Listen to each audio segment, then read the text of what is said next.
Hey, brothers and sisters, this is Brother Patrick in the Philippines. Just wanted to make a video, and this is me with two of the new orphans. It's Mark and Queen. Her name is actually Lovely Queen, and the boy's name is something like John, not John Mark, Jean Mark or something, but I call him Mark. The other name I couldn't really pronounce exactly right. It's just two of the new orphans. I want to show you guys some different pictures and stuff of that's me with some of the original orphans here and these two new ones. We have several new orphans now. They're just coming in the last week, and I mentioned in a video that I made the other day, prayer request, that some of them have gone back. They're two of them, their relatives, changed their mind, wanted to get them back. Another one's crying and wanted to go home, and this couldn't be consoled to go back to their relatives. So that's kind of a hit and miss when you're talking about this is for maybe the rest of their life or till they're grown. So, and these are little kids, so it takes patience, it takes time, and just have to work it out and pray about it. So I ask you guys to pray about that too, that the children that come, they need to be there. That the children that went back home, they need to be there.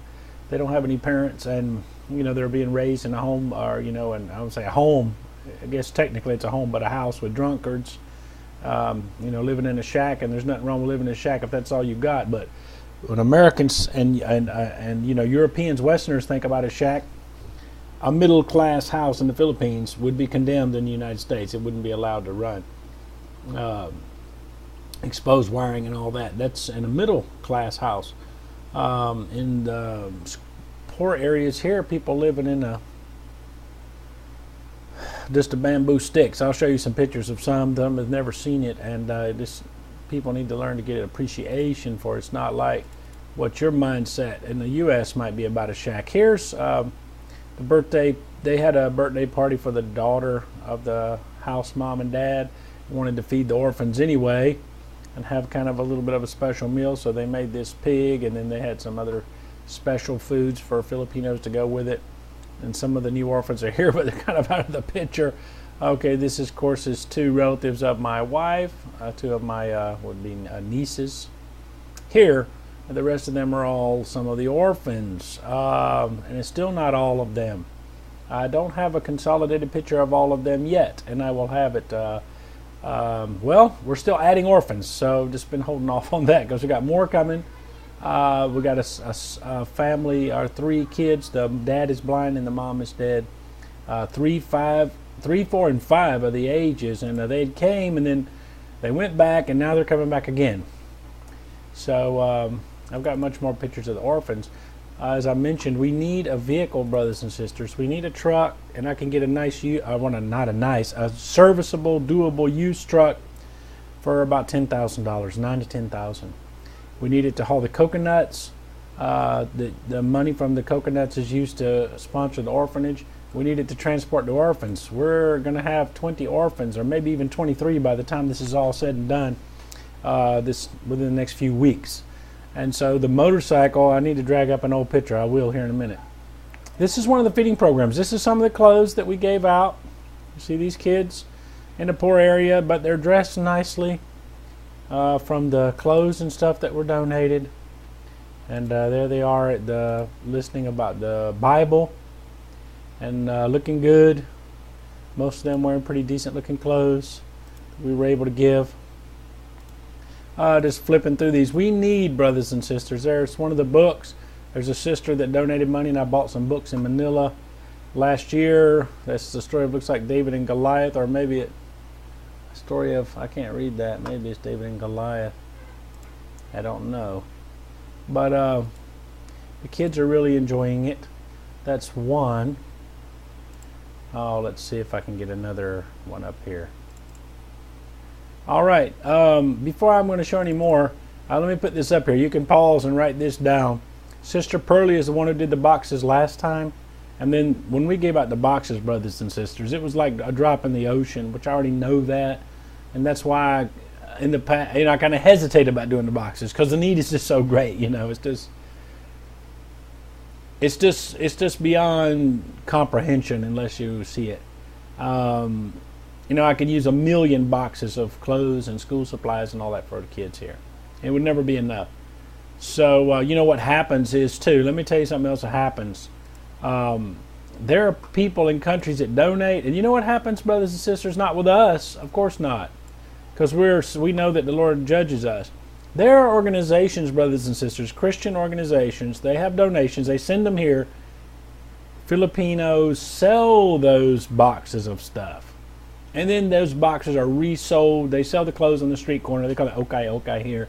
They sell the clothes, even though it's not much. But these people are making a profit off of what someone else donated from around the world. Even the Operation Christmas Child, the shoe boxes of Samaritan's Purse, they're stolen out of and corrupted. Unbelievable, brothers and sisters. And so the advantage of Joshua's ministry is I am here to oversee this and try to and make sure that there's the corruption and things like that, and that things get to where it needs to go. So that's the advantage of dealing with a missionary. And you can talk to me directly, ask me questions. I can go, and check it out and everything else. Unlike some agency in the States where they have all this overhead, all these administrators, and then they've got the local people here handling their boxes and stuff. That's when things start disappearing. This is some of the kids. They're praying, and I'm just flipping through this. You can pause on these pictures. Look at the smoke. That's another thing they love to do. They love to keep cooking while they're having the teaching, and the smoke is in the kid's face. Every Filipino church I've been to, they will start cooking. A lot of the churches, they'll eat something at the end of the service because lots of the people are poor. They'll give them a little something since they came to the church. It's not like in the States where people who come to church give. In the Philippines, maybe that's one secret to why they're so poor. They don't give, they want to receive. They're not givers, but they're looking for somebody to give them. And so anyway, every church you go to, they give a little snack. And then they'll cook like right at the door of the church. Everywhere. It's all over the Philippines, not just this case. They always do that. And I always tell them, hey, you're smoking everybody out. And then they'll just laugh and keep doing it. What are you going to do? I mean, if you let those things get you riled up, you go crazy trying to, deal with common sense and things like that, brothers and sisters. So we just got to, push forward with the important things, which of course is the salvation of the kids. So as we look at the pictures of the kids, you can see it's a pretty big crowd. Now we're feeding about, I'd say around 400 kids every week, brothers and sisters. Joshua's ministry this is totally separate from the orphanage. It's totally separate from the YouTube videos. The most important thing that I personally do, I would say, is the YouTube videos, because, tons of people in the States and English-speaking countries have gotten saved watching the videos that I make. Australia, New Zealand, England, Europe, Germany, all over the place. Got saved from watching the videos where I'm preaching the gospel. So for me personally, that's the most important thing. But the Lord is using me to oversee and, to administer through these local pastors, these feeding programs and orphanage and all that. And of course, that's a huge impact for the Philippines, separate from the YouTube. So brothers and sisters, I don't even go through all the ministries that we do. I also do some end times pastors conferences, evangelism conferences. We've built some churches, all different kinds of stuff, brothers and sisters. But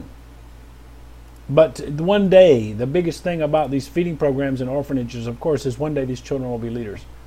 Like I say, please get with Sister Pearlie. These kids need clothes. I've got some more of these kids. Tons of these kids don't even have shoes. They'll borrow shoes to come because they know we take pictures. And they have like one pair of shoes for the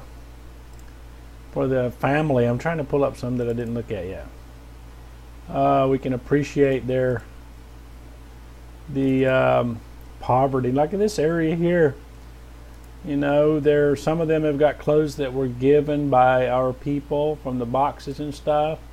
And but you can see just the area they're in. This is already nice compared to where they live. This is already nice. Lots of people don't even have any kind of cement. They just live in the kids are eating and surviving, but they, if they had nice school, even if they had nice pencils and stuff, besides we're evangelizing them, of course, but for the future of Christianity in the Philippines, if these kids would go ahead and finish high school, the average one of these kids only goes to about the 5th grade. Through elementary school, they call it here in the Philippines, 5th or 6th grade. And if they were to go ahead and finish high school even, they would be somebody in this community. You know, they could get even a decent, somewhat decent job, and then be an impact as either pastors, elders. You know, not everybody has to be a pastor. If they have a good paying job, then they're going to sponsor feeding programs. They're going to sponsor other kids, and you know, it's just a matter of growing things. Of course, I'm all for the rapture. I'm all into it, just like anybody else. But we got to think long term. And whenever I'm talking about this, there's always one person that messaged me and says, you know, and they even give a date, you know, oh, I had a dream, or so-and-so made a video that the rapture is going to be next week. And so just forget about doing the work of the Lord. That is so crazy. That is nothing that the Lord would ever say. Jesus said, blessed is the servant who he finds, you know, working, busy when he comes back, Matthew chapter 25. So we need to be about our Father's business always. Even if I knew that the rapture was tomorrow, I would work even harder. I would be, you know, making tons of videos, evangelizing and compelling in people to come in. I would go in the highways and hedges and compel them to come in to the King's Supper, to the marriage supper of the Lamb. So it's not if the rapture is tomorrow or 20 years from now, which is highly possible. It could be 20 years from now, brothers and sisters. Cannot set a date. It doesn't matter. We got to go forward and busy doing the Lord's work. Okay, brothers and sisters, I switched up to show some more of the orphanage at their Sunday services. This is an example of their taking turns doing praise and worship, leading the group. We use a television and we play music like a CD. I burned a CD off the computer and then they're playing it through the television. But now when I was in the States, I got a cheap laptop. It's like $300 for the orphanage, and then we're going to have an internet connection there also, so we can better communicate with them, because they just now got the internet to that place, but it's very slow. But hey, you can send a photo. Maybe it takes 10 minutes to upload one photo, but you know, emails and stuff. So we're getting that going. This is just a few of them at a Sunday gathering. We have them every Sunday. This is a teenager there who has been a former drug addict, and we're trying to help him out and get him straightened out, coming to the Sunday. This is an example. The orphanages is also a church, so we do outreach. We also have outreach at the okay, yeah, I'm skipping through some pictures. You know, they're mixed up with their personal, with their daughter and stuff. The daughter of the house, mom and dad. Of course, they can use the camera for their own, take pictures of. They only have one child there. She participates in the praise and worship. And even here's another one of my wife's a relative, a niece that came there also to participate with her mom. And this is going to be hopefully when we have overflows. You guys have been following us in the other house on the property that we have. This is one of my sister-in-laws and her husband. He's the one that made the slides and the swing set and all that stuff. He does welding, and he's our driver. And then we're going to add orphans to their house once this orphanage is full, because we basically got it complete. Now we need to fill it up, and then the next level up to, I guess, maybe, I only wanted to go to 10 in each house, but they claim they can go to 20. We'll see. And so this one, I'm only going to put maybe 5 in the other house, because they're going to have to be working together. Maybe 25 kids total on this property. And then, as the Lord has told me and led me, that we will make 2 more orphanages this year. Here is that Earl is trying to lead. There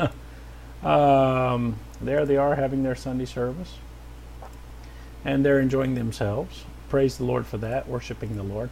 So there's some more visitors who've come, to participate in the church service, and there's more and more. We've had other people who come on and off, adults. So praise the Lord for that. See, there's another one, adult who had come, local people, to be involved in the praise and worship. This is the girl Ann. I've shown her before. She's 16 and she's at the orphanage. She's an orphan, but she's kind of aged out, so she's kind of like an assistant to the house mom, but slash, adult orphan, basically, almost. She's 16. I think she might even be 17 by now, but she's still helping out. Here's some of the new orphans there. There's another one of the new orphans. There's many more. All these, because as I said, we're adjusting. We have some coming, some going back and forth till we can get settled in, so I don't want to get into their names too much. God bless.